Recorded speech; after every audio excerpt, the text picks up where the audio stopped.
Електронската трговија и плаќањето преку интернет за македонските граѓани станува секојдневие. Сите статистики на глобалниот и на домашниот пазар говорат за пораст во користењето на електронската трговија од страна на граѓаните. Трговијата веќе не е алтернативен, туку доминантен економски модел кој бара силна поддршка од државата преку модерни дигитални платформи, регулаторна предвидливост и иновации ориентирани кон пазарот, вели министерот за дигитална трансформација Стефан Андоновски.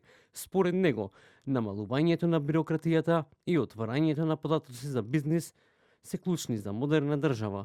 Едно е платформата за интероперабилност, повеќе од 76 институции и приватни компании се веќе закачени на истата. Вчера го добив податокот за изминатиот месец. Имаме над 2,6 милиони трансакции, уникатни милиони трансакции за претходниот месец, што представува раст од 260% споредено со минатата година.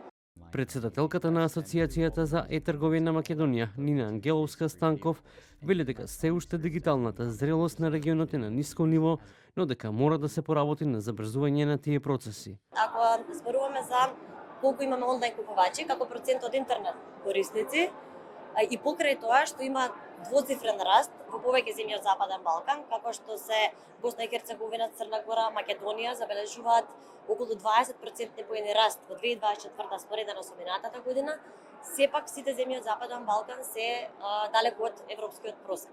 Само во последниот месец преку државната платформа за интероперабилност се реализирале над 2,6 милиони дигитални трансакции, раст од 260% во однос на минатата година, што ја позиционира земјата меѓу водечките во регионот.